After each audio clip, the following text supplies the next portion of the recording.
نحمده ونصلي على رسوله الكريم اما بعد فاعوذ باللہ من الشیطان الرجیم بسم اللہ الرحمن الرحیم مولانا ناظرین السلام علیکم ورحمۃ اللہ وبرکاتہ۔ میں ہوں میاں محمد اکرم، آپ کی خدمت میں حاضر۔ ناظرین، آج میں بالخصوص اس دانشور طبقے سے مخاطب ہوں جو عرصہ دراز سے پاکستانی قوم کے حوالے سے یہی کہتے چلے آ رہے تھے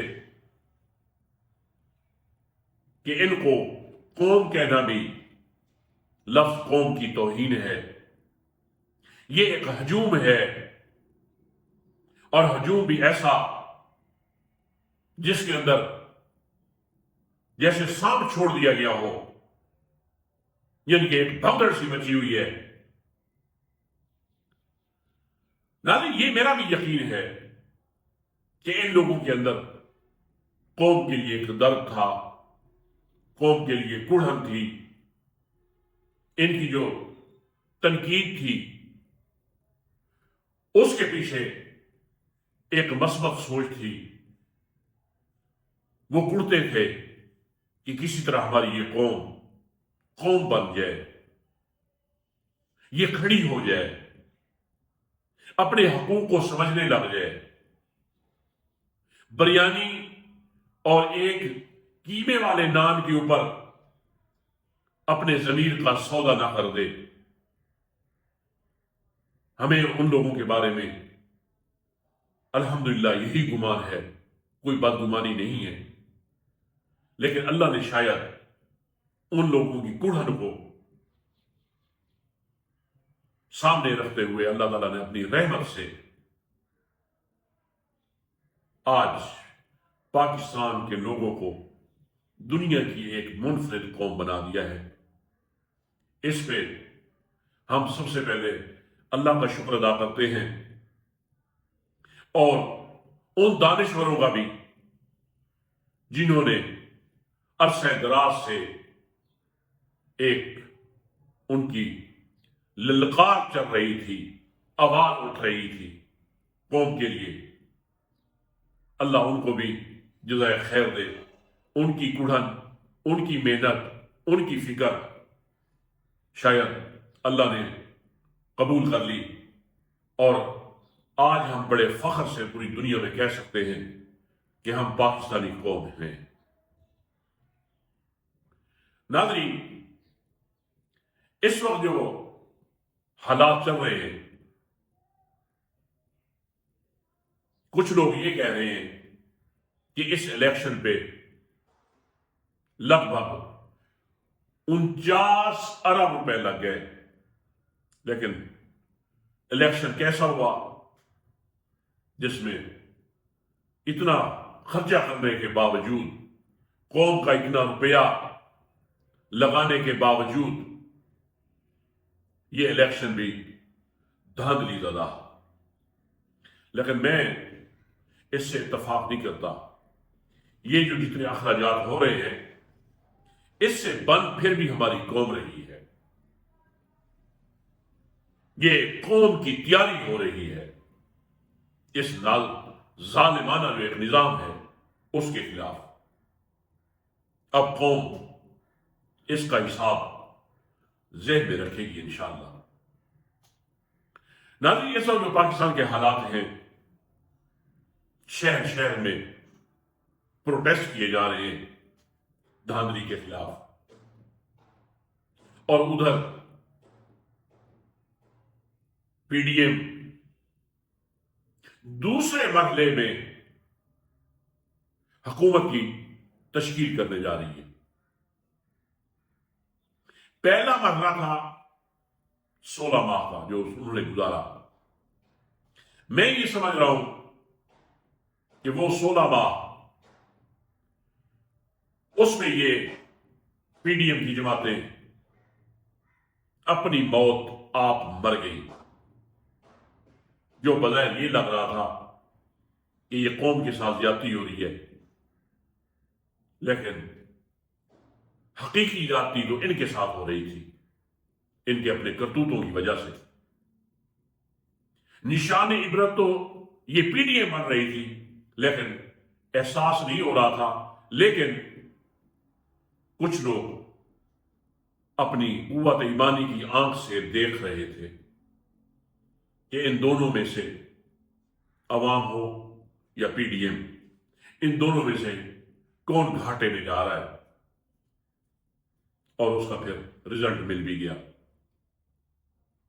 ایسے سمجھے کہ اس 16 ماہ میں پی ڈی ایم کو عوام نے غسل دے دیا. اور اب کی بار یہ اگر حکومت بنتی ہے، پی ڈی ایم کا دوسرا جنم ہوتا ہے، تو یہ انشاءاللہ اللہ کے فضل سے اس کی یہ تدفین ہوگی. اور میں بندہ ناچیز کی بھی یہی خواہش ہے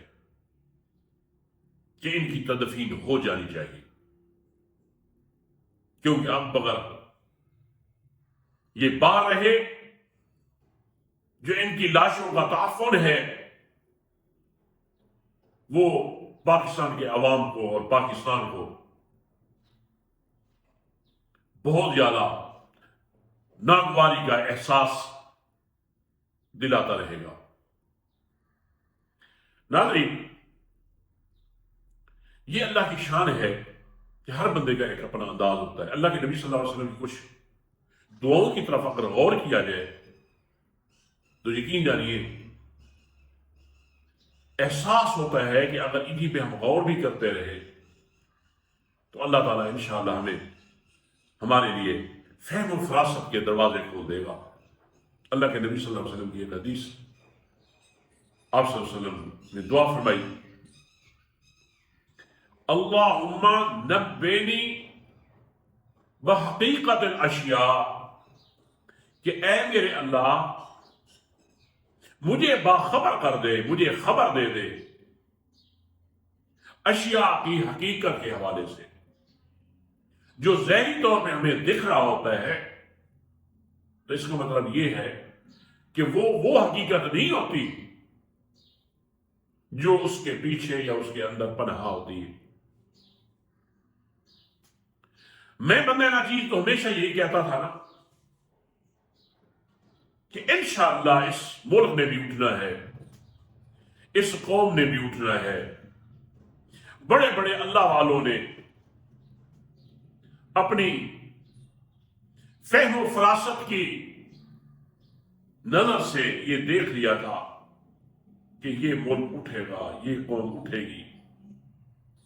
دنیا کے بڑے بڑے فیصلے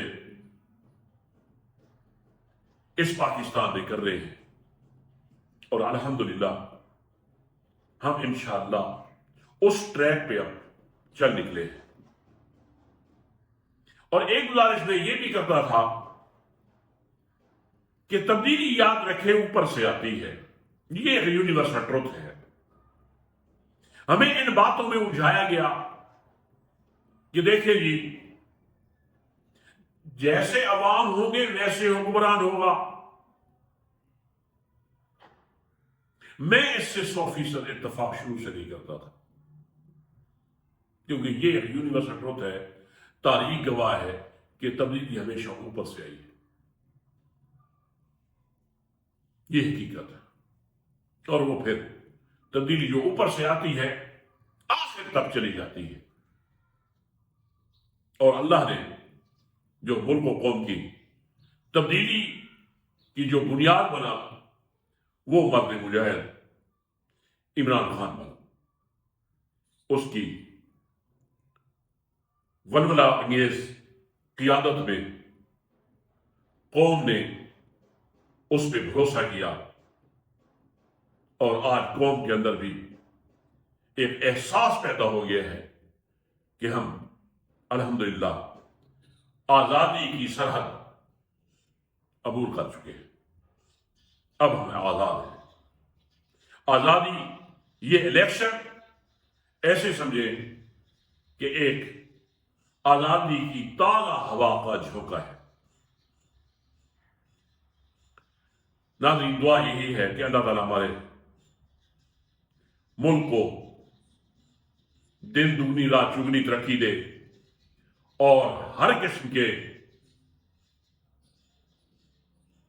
ان لوگوں سے، ان شریر لوگوں سے اس ملک کی حفاظت فرمائے جو طاغوت کی غلامی میں اپنے ذاتی مفادات کے لیے اس ملک و قوم کے مفادات کو دو پہ لگانے کی کوشش کر رہے ہیں یا کرتے ہیں۔ اللہ ان کے لیے کافی ہو جائے۔ ناظرین، تو اگلی خبر کہ وسیم قادر نے جو ضمیر فروشی کا مظاہرہ کیا اور اس کی اس ضمیر فروشی پہ سوشل میڈیا پہ اس کے پروٹیسٹ کے لیے ایک طوفان برپائے ہے اور اس کے گھر کے باہر بھی مظاہرے ہو رہے ہیں اور ان کے علاقوں کے لوگ جس طرح کی ان کے لیے زبان استعمال کر رہے تھے، میرے خیال میں ایک باضمیر کا شخص کا یہاں پہ سروائیو کرنا بہت مشکل ہو جائے گا۔ اور یہ یاد رکھیں، یہ باقیوں کے لیے بھی واضح ہے کہ اگر انہوں نے بھی اس طرح کا گھناؤنا جرم کہ قوم کے ووٹ کو اس کے اوپر ڈاکہ ڈالنے کی کوشش کی اپنے ذاتی مفادات کے لیے، تو اس کا انجام بہت برا ہوگا۔ اب یہ قوم وہ پہلے والی قوم نہیں ہے، یہ اب جاگتی ہوئی زندہ قوم ہے۔ اب آپ نے اگر اس معاشرے میں سروائیو کرنا ہے تو پھر اپنے آپ کو بدلنا ہوگا، تو پھر شاید کچھ ایسے حالات بن جائیں کہ آپ پبلک کو کسی حد تک فیس کر سکے، ادروائز ناممکن ہے۔ تو ناظرین، اسی کے ساتھ ہی میں آپ سے اجازت چاہوں گا۔ السلام علیکم ورحمۃ اللہ وبرکاتہ۔